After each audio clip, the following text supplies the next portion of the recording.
Nyanukulidde mu maanyi gammwe. Nze ali siyina maanyi, siyina buyinza, n'ekigambo ekyo kyangwa mu matu. Neebaza omukyala Fulfiga. Ya Rabbi Mungu, omukyala oyo ankoledde kinene, omukyala oyo annambudde. Buli lukyala lwakomera abadde annambula. Bakomulezi bonna mu kigo, bannange kati ekiri mu kigo prison bayinza obbawo olunaku olw'okusanyuka ebbanga ettono lye mmaze nabo. Neebaza nesekwebaza omukulu Honorable awaddeyo obudde bwe, awaddeyo buli kyasobola, ne mu nsawo akuttemu. Nze mutwe gwa famire naye olw'okusaasira kwa Mungu maama ono yankabyanga amaziga buli lwe najjanga mu kkooti nga mpulira musaasira okutambula, naye ankoledde kinene era maama ye maama, akoze maama kyasobola. Allahu Akbar, Allahu Akbar, Allahu Akbar.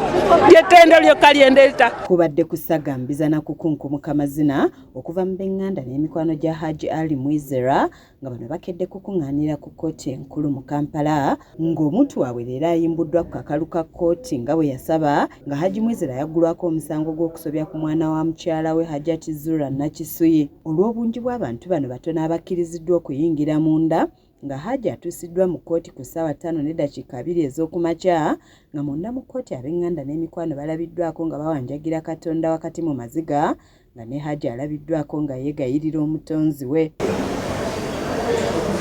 Omulundi guno omulamuzi Isaac Muwata abaddewo era olutuusa asoose kuyitaayita mu ngeri omusango guno gye guzze gutambula, n'ategeeza nti ddembe lya Haji okweyimirirwa era n'amuyimbula ku bukadde 2 obw'ensimbi zaakuna ez'obuliwo, nga n'abamuyimiridde buli omu wakusasula obukadde 10 ezitali za buliwo. Equally, there was no evidence to show that the safety of the victim and the complainant would be prejudiced by granting the applicant bail.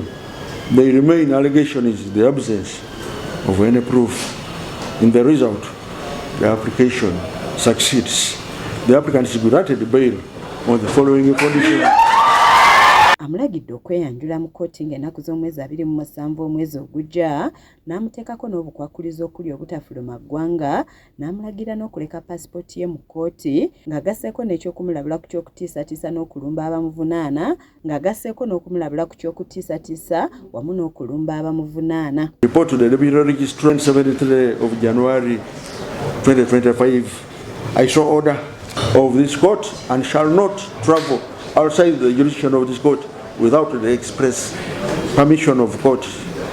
The applicant. Bino olugudde mu matu g'ab'eŋŋanda n'emikwano gya Haji Mwizera babukidde waggulu nga ye Haji atulise n'akaba wakati mu kuwanika emikono waggulu nga yeebaza Katonda we.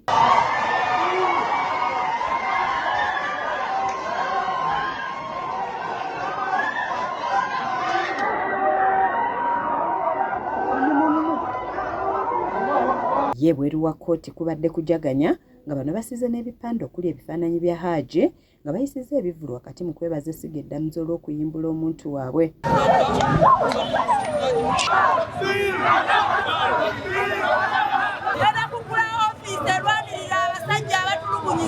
Wakati mu maziga Haji Mwizera yeebazizza Katonda kw'ossa bannamateeka be na bonna abamubeereddewo, ng'ategeezezza nti ekisinga okumuluma kwe kuba nti emisango egimuvunaanibwa teyagizza.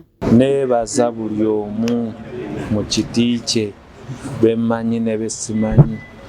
Mbeebaza, mwebale nnyo, mwebalire ddala. Nyanukulidde mu maanyi gammwe. Nze ali siyina maanyi, siyina buyinza. Neebaza nesekwebaza omukulu Honorable awaddeyo obudde bwe, awaddeyo buli kyasobola, ne mu nsawo akuttemu. Agamba nti buli lwabadde alaba nnyina ng'azze mu kkooti ng'ayongera okwennyika wamu n'okukulukusa amaziga, kyokka n'asiima buli alina ky'akoze na bonna bamubeereddewo n'asobola okuva mu nkomyo. Neebaza maama wange. Maama ono yankabyanga amaziga buli lwe najjanga mu kkooti nga mpulira musaasira okutambula, naye ankoledde kinene era maama ye maama, akoze maama kyasobola. Akuliddemu bannamateeka ba Hajji Mwizera nga ye Hajji Muhammad Nsereko ng'ali wamu ne munne Robert Bautu balambuludde ku ngeri gye bazze batambuzaamu omusango guno nga bano beebazizza buli alina kyakoze okulaba nga Hajji ayimbulwa ne beebaza n'abalamuzi abakkiriza okusaba okweyimirirwa.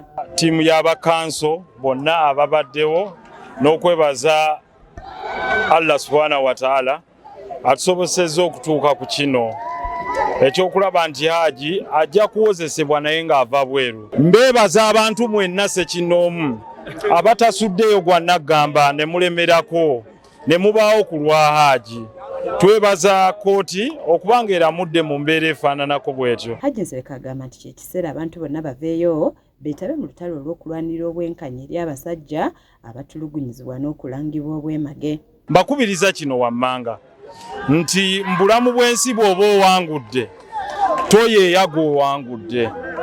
Twewala okuyeeya abo be tuba tuwangudde wabula tulwane okunoonya obumu n'okutabagana. Ye nnyina wa Hajji Mwizera wakati mu maziga yeebazizza Katonda ataasizza mutabani we ekkomera kw'ossa n'abo abamubeereddewo okuva lwe yakwatibwa nga n'omuwabuzi wa Pulezidenti Jennifer Nakangubi amanyiddwa nga Full Figure yeebazizza buli yeenyigidde mu lutalo luno. Kubanga neebaza Allahu Akbar, Allahu Akbar, Allahu Akbar. ly'ettendo lyokka lyendeeta. Neebaza abantu ababadde naffe okuva Hajji lwe baamusiba. Nsooka okwebaza Honorable Nsereko ne ttiimu ye. Mbeebaza nnyo kuba nze nganze oba nga famire tetuyina kye tuyinza kubawa okujjako tubakwasa omutonzi yekka. Abalala basiimye ebitongole by'amawulire ebiza bigoberera ensonga eno ne bigituusa ku bannayuganda. Baboy Child basoomoozebwa naye tewali wadde ekitongole ekirwanira abaana b'obulenzi, tewali wadde minisitule etwala abaana b'obulenzi, tewali wadde mubaka w'abasajja. N'olwekyo tusetinze coincidence tugenda koma ku Hajji yekka, tugenda kulwanirira abo abatalina bwogerero. Neebaza bonna abatubeereddewo bonna, sijja kumenya buli omu kuba abasinga abamu sibamanyi, naye neebaza. Mwebale nnyo, mwebalye ddala, nsaba Allah abazizeewo. Nze Aneti Namatovu ku lwa KSTV Agale.